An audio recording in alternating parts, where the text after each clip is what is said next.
Hello, नमस्कार दोस्तों।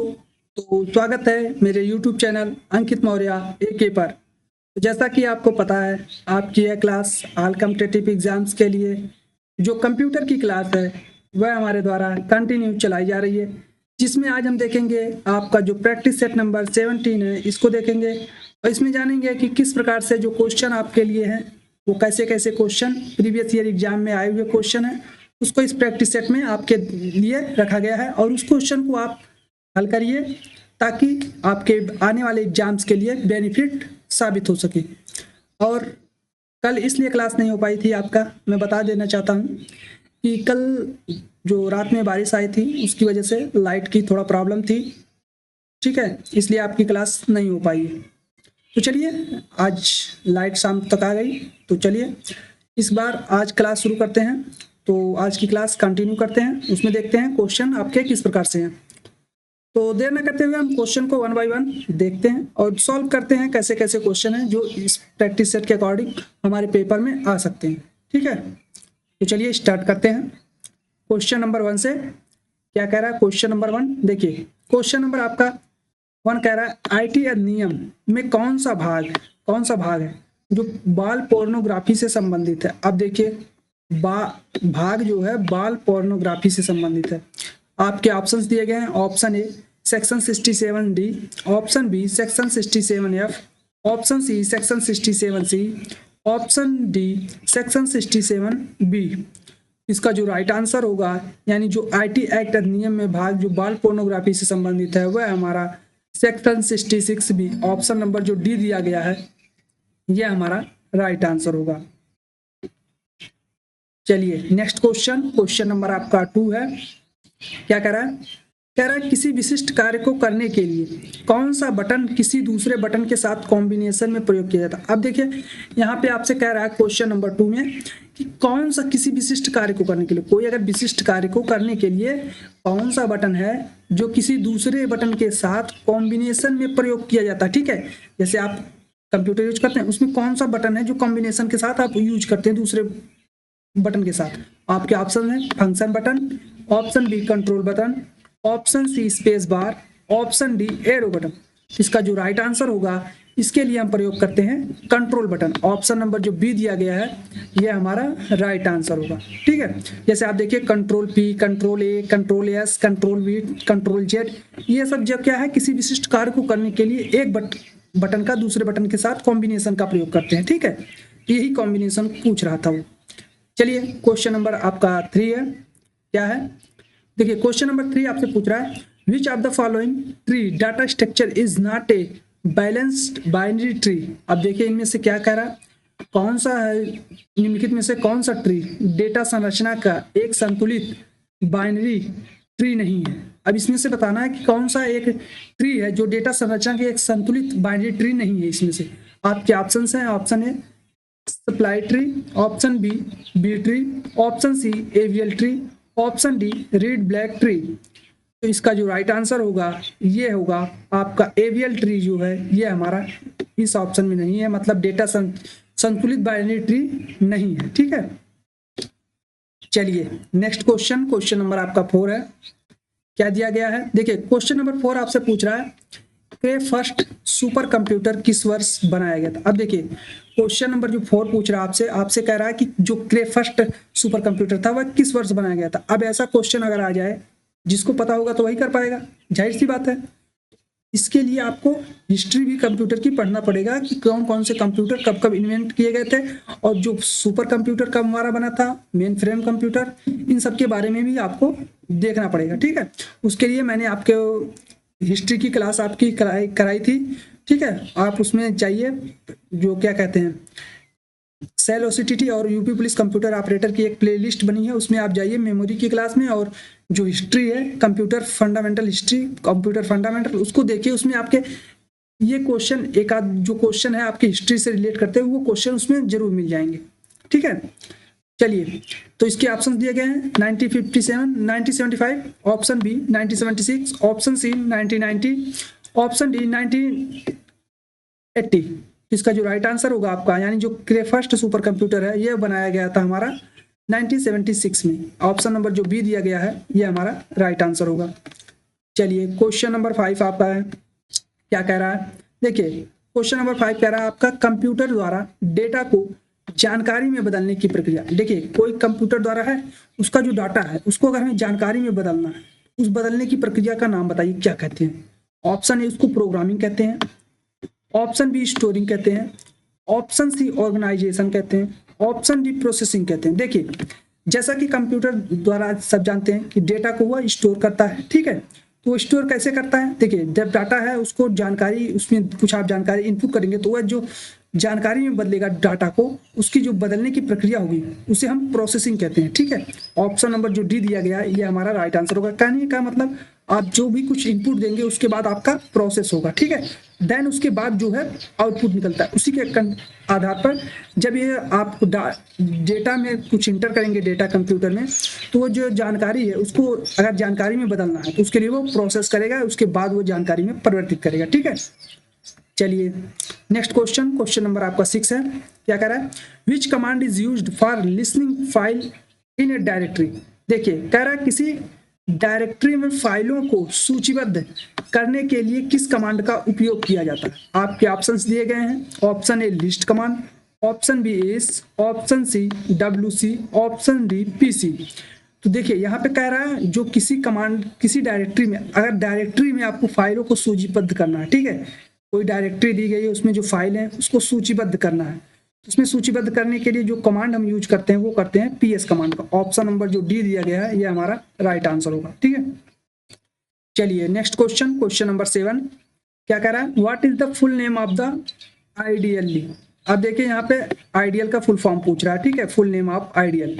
तो आपके ऑप्शन दिए गए हैं, option A interface definition language, option B interface direct language, option C interface data library, option D none of these. इसका जो राइट आंसर होगा, जो आइडियल है, इसकी जो फुल फॉर्म होती है वो होती है interface definition language. Option number ए हमारा राइट आंसर होगा, ठीक है। चलिए नेक्स्ट क्वेश्चन, क्वेश्चन नंबर आपका 8 दिया गया है, क्या कह रहा है, which of the following is used to locally group data together. अब देखिए यहाँ पे कह रहा है आपसे डेटा को तार्किक रूप से, ठीक है, एक साथ समूहित मतलब एक साथ उसको समूह में कर्म करना, ठीक है, करने के लिए निम्नलिखित में से किसका उपयोग किया जाता है। आपके देखिए एक साथ अगर कोई डेटा है उसको तार्किक रूप से अगर एक साथ रखना है, ठीक है, तो उसके लिए जो किसका उपयोग करेंगे आप। ऑप्शन ए टेबल स्पेस का, ऑप्शन बी डाटा फाइल्स का, ऑप्शन सी ऑब्जेक्ट का, ऑप्शन डी डाटाबेस का। तो इसके लिए देखिए जब हम कोई भी डाटा है उसको तार्किक रूप से अगर एक समूह में रखना है तो उसके लिए हम डाटाबेस का यूज करेंगे, ठीक है। ऑप्शन नंबर जो डी दिया गया है ये हमारा राइट आंसर होगा।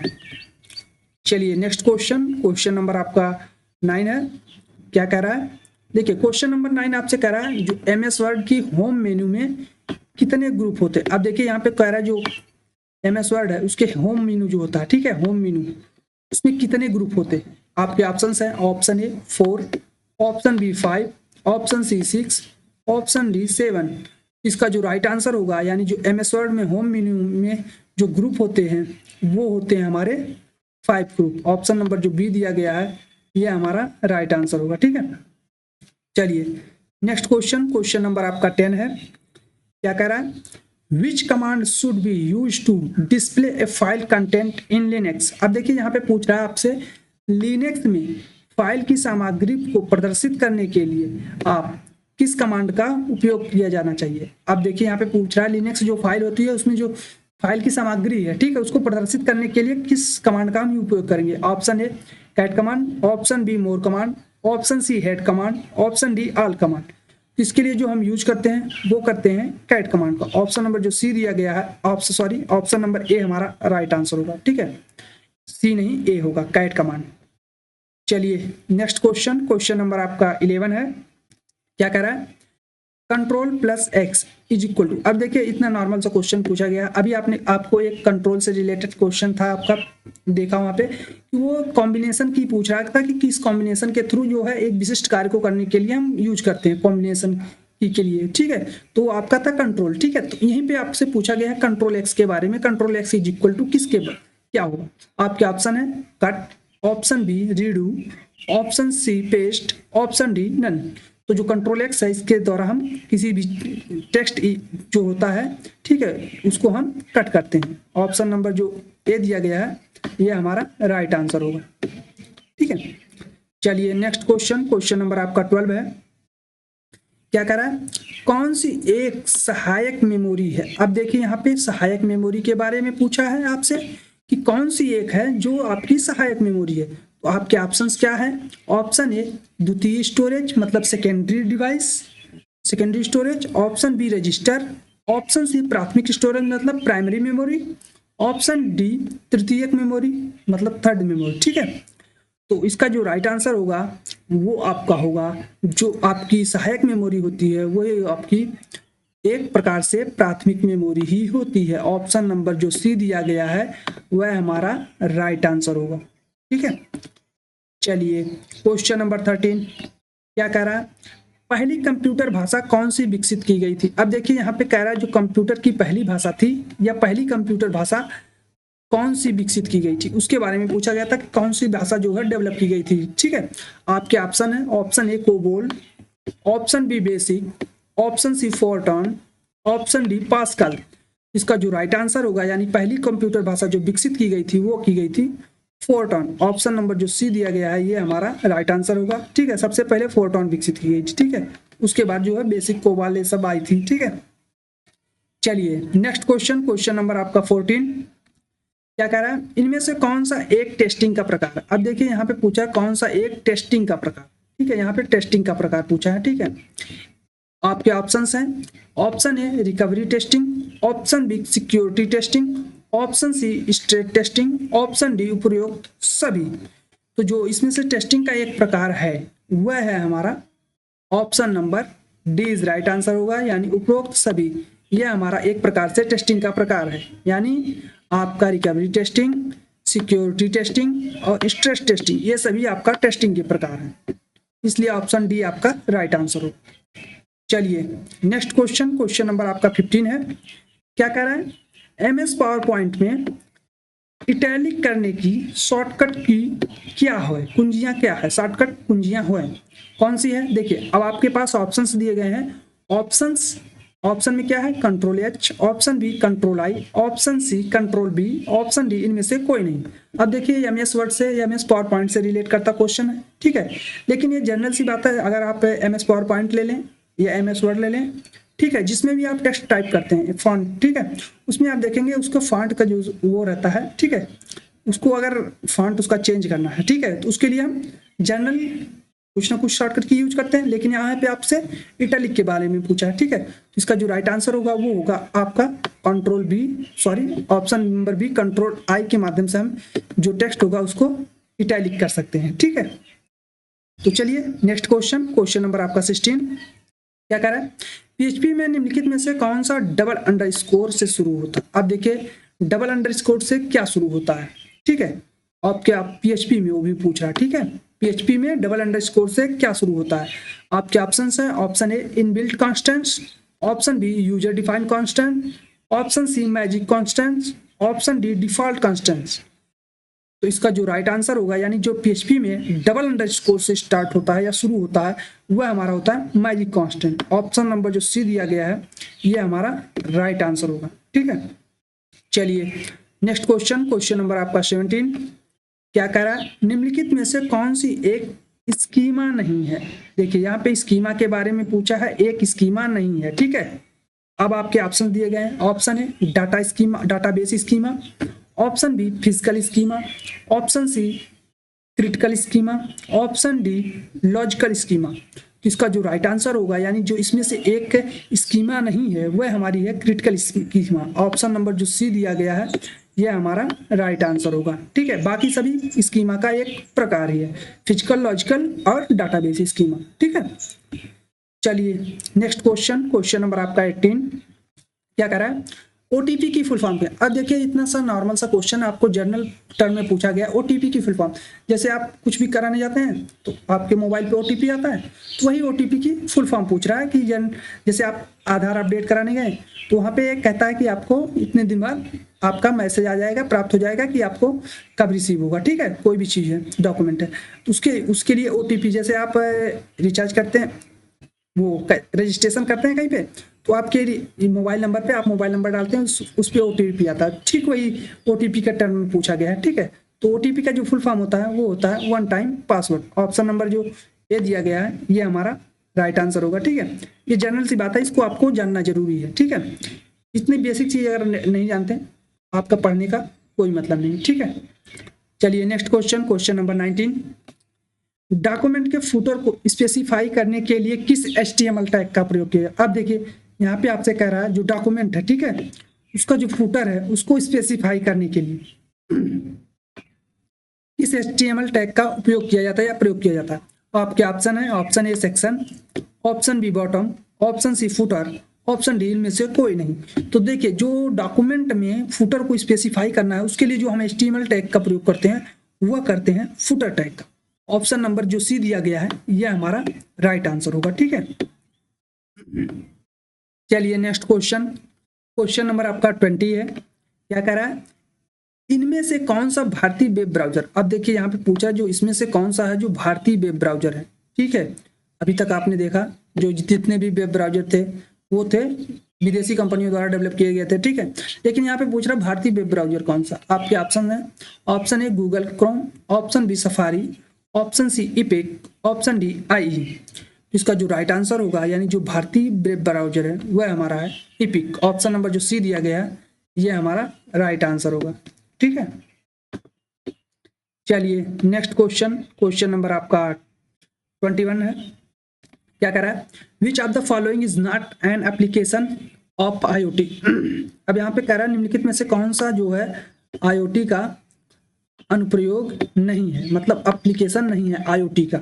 आपके ऑप्शन है, option A wearables, option B smart grid, option C Arduino, option D smart city.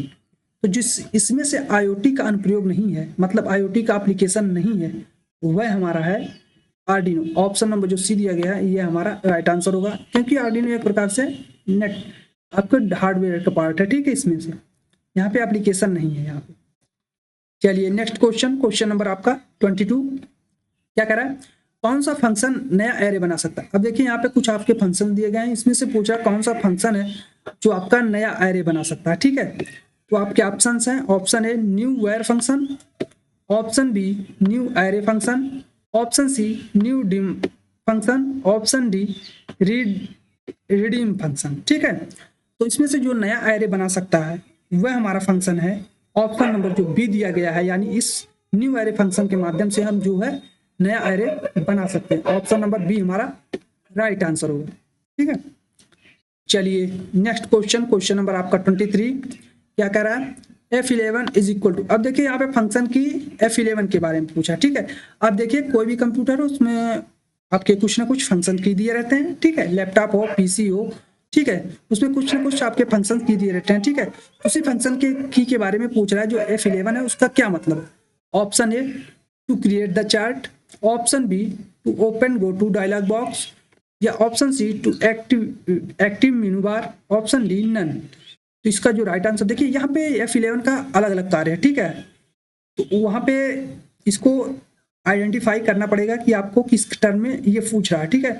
आप जाएंगे MS पावर पॉइंट में, आप दबाएंगे F5 तो वहाँ प्रेजेंटेशन ओपन होगी, ठीक है। अगर आप MS वर्ड में दबाएंगे वहाँ पे तो कुछ अलग होगा, ठीक है। इसी प्रकार से हर फंक्शन की का अपना अलग अलग एप्लीकेशंस पे वर्क है, ठीक है। तो वही पूछ रहा है F11 के बारे में, ठीक है। तो इसका जो राइट आंसर होगा यानी जो F11 है इसके माध्यम से हम ये जनरल पूछ रहा है आपके क्या कहते हैं उसमें एक्सेल के माध्यम में, ठीक है। तो इसका जो राइट आंसर होगा ये होगा to create chart. Option number A जो है ये हमारा राइट आंसर होगा, ठीक है। चलिए नेक्स्ट क्वेश्चन, क्वेश्चन नंबर 24। क्या कह रहा है, किसका संबंध टेक्स्ट की फॉर्मेटिंग से नहीं है। अब देखिए यहाँ पे पूछा जो टेक्स्ट की फॉर्मेटिंग से नहीं है पूछा है। तो आपके ऑप्शन हैं, option A line spacing, option B text spacing, option C margin change, option D searching. तो इसका जिसका संबंध टेक्स्ट की फॉर्मेटिंग से नहीं है वह हमारा है सर्चिंग। ऑप्शन नंबर जो डी दिया गया है ये हमारा राइट आंसर होगा। बाकी आपका लाइन स्पेस है ये आपके फॉर्मेट से संबंधित है, और टेक्स्ट स्पेस टेक्स्ट के बीच में कितना स्पेस होना चाहिए ये भी आपके फॉर्मेटिंग में, और मार्जिन चेंज कितना मार्जिन आप रख रहे हैं, ठीक है, टेक्स्ट टू टेक्स्ट या पेज के बीच में, ठीक है। ये आपका टेक्स्ट फॉर्मेटिंग के ही अंदर आता है। जो सर्चिंग है ये नहीं आता है, ठीक है।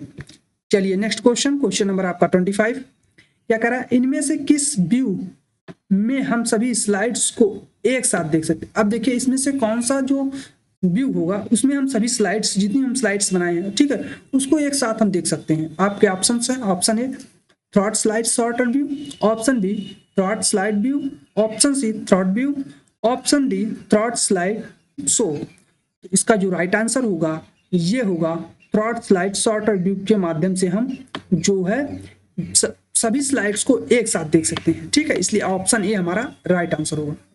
चलिए नेक्स्ट क्वेश्चन नंबर 26 क्या कर रहा है, कौन सा अनुभाग सिस्टम के निजी सर्वर पक्ष, यहाँ पे पूछ रहा है निजी सर्वर पक्ष के कार्यान्वयन के लिए प्रदान करता है। आपके ऑप्शन हैं, option A server, option B server reader, option C socket, option D server socket.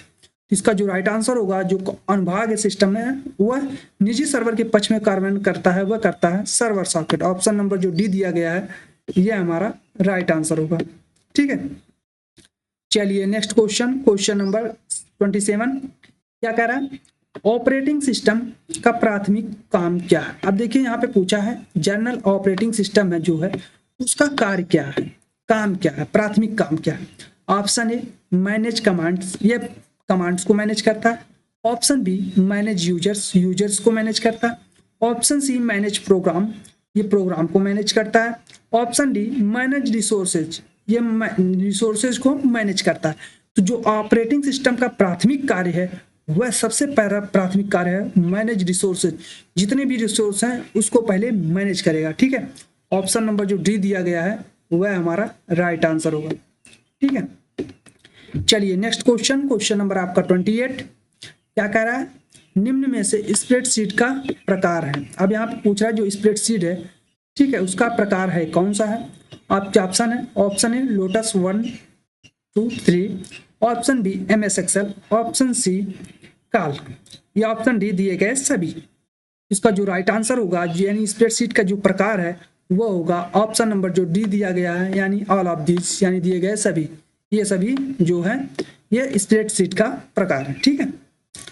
तो चलिए नेक्स्ट क्वेश्चन नंबर 29 क्या कह रहा है, CD में कौन सा तकनीक उपयोग होता है। अब देखिए यहाँ पे पूछा जो CD हमारी है, ठीक है, कॉम्पैक्ट डिस्क, ठीक है, वो होती है CD, ठीक है, उसमें किस तकनीक का उपयोग होता है ये पूछ रहा है। आपके ऑप्शन हैं, option A mechanical, option B laser, option C electrical, option D electromagnetic, ठीक है। तो इसका जो राइट आंसर होगा यानी CD में जो टेक्निक यूज होती है उसको हम कहते हैं लेजर टेक्निक। ऑप्शन नंबर जो बी दिया गया है यह राइट आंसर होगा, सॉरी यहाँ पे बी रहेगा, ठीक है, और यहाँ पे सी रहेगा, यहाँ पे देखिए उल्टा हो गया है, ठीक है। चलिए इससे कोई दिक्कत नहीं, लेकिन आपका आंसर लेजर ही रहेगा, ठीक है। चलिए नेक्स्ट क्वेश्चन नंबर आपका 30 है क्या कह रहा है, निम्नलिखित में से वह चुने जो जावा बाइट कोड को, अब देखिए यहाँ पे जावा बाइट कोड को डाल्विक बाइट कोड में परिवर्तित करता है। अब देखिए यहाँ पे पूछा जो जावा बाइट कोड है, ठीक है, उसको डाल्विक बाइट कोड में परिवर्तित करता है, कौन सा है। आपके ऑप्शन है desk compiler, option B mobile interpretive compare, option D Dalvik converter, option D none.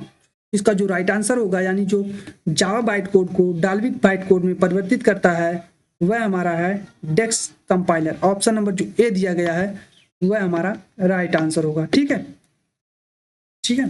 चलिए नेक्स्ट क्वेश्चन नंबर आपका 31 क्या कह रहा है, which are the following is not an application of artificial intelligence. अब देखिए इसमें से कह रहा कौन सा एक कृत्रिम बुद्धिमत्ता का अनुप्रयोग नहीं है। यहाँ पे पूछ रहा कौन सा जो है आर्टिफिशियल का इंटेलिजेंस का एक एप्लीकेशन नहीं है।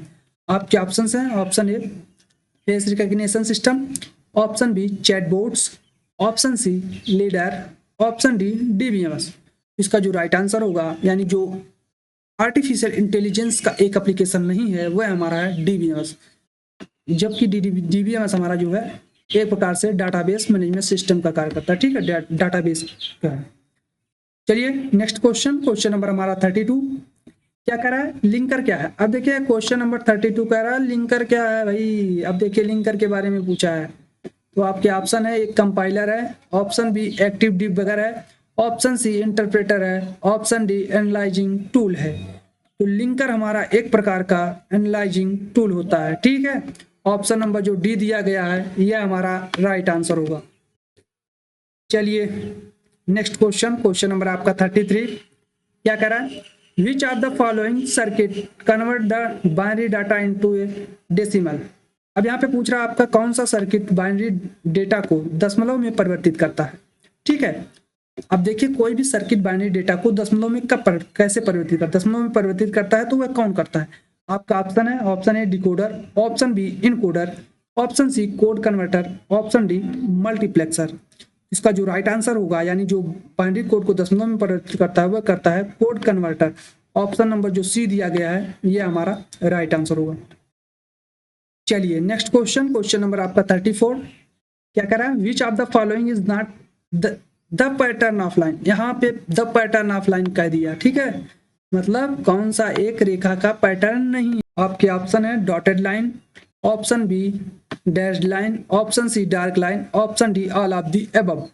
इसका जो राइट आंसर होगा यह होगा यानी जो इसमें से आपका रेखा का एक पैटर्न नहीं है वह हमारा all of the above. Option number जो डी दिया गया है यह हमारा राइट आंसर होगा। ठीक है, चलिए नेक्स्ट क्वेश्चन नंबर आपका 35 क्या कह रहा है, निम्नलिखित में से कौन सा कथन सत्य है। अब देखिए यहाँ पे कथन बताना है कि कौन सा कथन जो है वह सत्य है। आप ऑप्शन पढ़ेंगे, ऑप्शन के अकॉर्डिंग बताएंगे। ठीक है, चलिए देखिए यहाँ पे कह रहा है ऑप्शन 1 CD रोम ड्राइव एक्सपेंशन स्लॉट्स में लगाए जाते हैं। ये जो कथन दिया गया है क्या यह कथन सत्य है। या ऑप्शन बी फ्लैश में प्रयोग अस्थायी होते हैं, या ऑप्शन सी रोम में प्रोग्राम अस्थायी होते हैं, या ऑप्शन डी CD रोम में प्रोग्राम दोबारा लिखे जाते हैं। इसका जो राइट आंसर है यानी जो कथन सत्य दिया गया है वह दिया गया है हमारा जो रोम है उसमें प्रोग्राम जो है अस्थायी होते हैं। ऑप्शन नंबर सी हमारा राइट आंसर होगा। ठीक है, चलिए नेक्स्ट क्वेश्चन नंबर आपका 36 क्या कह रहा है, SDRAM की फुल फॉर्म क्या है। SDRAM की फुल फॉर्म पूछा है। ठीक है, तो जनरल सी बात है SDRAM जो होता है इसकी फुल फॉर्म हमारी होती है synchronous dynamic random access memory. तो अब यहाँ पे देखिए आपको देखना है synchronous dynamic random access memory कहाँ पे दिया गया। इसका जो दिया गया वो दिया गया ऑप्शन नंबर ए जो दिया गया है ये हमारा राइट आंसर होगा। ठीक है, synchronous dynamic random access memory. चलिए नेक्स्ट क्वेश्चन नंबर आपका 37 क्या कह रहा है, how many versions available of IP। यहाँ पे पूछा IP के कितने वर्जन है। ठीक है, अवेलेबल है। इसका जो राइट आंसर होगा वो होगा हमारा ऑप्शन नंबर जो बी दिया गया है वह हमारा राइट आंसर होगा यानी 2। ठीक है, IP के हमें अब तक 2 वर्जन अवेलेबल हैं। चलिए नेक्स्ट क्वेश्चन नंबर आपका 38 क्या कह रहा है, निम्न में से किस प्रकार की वेबसाइट पर अपनी व्यक्तिगत जानकारी दर्ज नहीं करनी चाहिए। अब देखिए ऐसी कौन सी वेबसाइट है, किस प्रकार की वेबसाइट है जिसपे आप अपनी व्यक्तिगत पर्सनल जानकारी को दर्ज नहीं कर सकते या नहीं करनी चाहिए उस पर। ठीक है, तो आपका ऑप्शन है जिन वेबसाइट के एड्रेस की शुरुआत HTTP से नहीं होता है, ऑप्शन बी जिन वेबसाइट में पैडलॉक नहीं होता है, ऑप्शन सी ए और बी दोनों, ऑप्शन डी इनमें से कोई नहीं। इसका जो राइट आंसर होगा उस वेबसाइट पर हमें अपनी व्यक्तिगत जानकारी को दर्ज नहीं करना चाहिए जिन पर वेबसाइटों की एड्रेस जो है HTTP से शुरू होता है। ठीक है, और जिन वेबसाइटों में पैडलॉक नहीं होता, इसलिए ऑप्शन सी हमारा राइट आंसर होगा ए और बी दोनों पे। ठीक है, क्योंकि यह सिक्योर नहीं है। ठीक है, जब पैडलॉक नहीं होगा तो जाहिर सी बात है यह वेबसाइट हमारी सिक्योर नहीं होगी। ठीक है, चलिए नेक्स्ट क्वेश्चन नंबर आपका 39 क्या कह रहा है, निम्न में से कौन से डिवाइस में डेटा एक से अधिक बार नहीं लिखा या स्टोर करना जा सकता। देखिए यहाँ पे एक से अधिक बार डेटा को स्टोर नहीं किया जा सकता या लिखा नहीं जा सकता। आपके ऑप्शन है CDR, option B CDRW, option C DVDRW, option D flash drive. इसका जो राइट आंसर होगा वो होगा आपका DVDRW। ठीक है, ऑप्शन नंबर जो सी है ये हमारा राइट आंसर होगा। चलिए नेक्स्ट क्वेश्चन नंबर आपका 40 क्या कह रहा है, बैंकिंग रेलवे आदि में कंप्यूटर का प्रयोग किया जाता है, कौन से कंप्यूटर का प्रयोग किया जाता है ये पूछ रहा है। आपके ऑप्शन है option A mini computer, option B micro computer, option C mainframe computer, option D supercomputer. तो देखिए जो बैंकिंग है और रेलवे सिस्टम है, ठीक है, रेलवे में उसमें जो कंप्यूटर उपयोग किया जाता है वो किया जाता है मेन फ्रेम कंप्यूटर्स का। ठीक है, ऑप्शन नंबर जो सी है ये हमारा राइट आंसर होगा। तो देखिए ये रहे आज आपकी क्लास के टोटल 40 क्वेश्चन जो इस प्रैक्टिस नंबर 17 में कंप्लीट होते हैं। बाकी इन क्वेश्चन से रिलेटेड अगर आपको कोई भी क्वेरी है या डाउट है तो आप कमेंट करिए, उसका जवाब आपको दिया जाएगा। और बाकी जो अभी तक जितने भी प्रैक्टिस सेट हुए हैं उसमें से किसी क्वेश्चन में डाउट है तो वो भी आप बताइए, तो उसका भी आपको जवाब दिया जाएगा। ठीक है, बाय मिस्टेक अगर कोई गलत हुआ है क्वेश्चन उसको भी आप कमेंट करिए, तो उसको हम नेक्स्ट आने वाली क्लास में उसको बता देंगे कि कौन सा क्वेश्चन मिस्टेक हुआ है। ठीक है, उसको हम भी अच्छे से वेरीफाई करेंगे, उसके बाद बताएंगे। ठीक है, चलिए, तो आज की क्लास के लिए फिलहाल इतना ही, बाकी मिलते हैं नेक्स्ट क्लास में। ठीक है, और जितना से जितना शेयर हो सके इस क्लास को करें, और जितना से ज़्यादा हो सके चैनल को हमारे सब्सक्राइब करें। ठीक है, तो फिलहाल आज की क्लास के लिए तो इतना ही रहता है, आपको जैसे पता ही है। तो मिलते हैं आपसे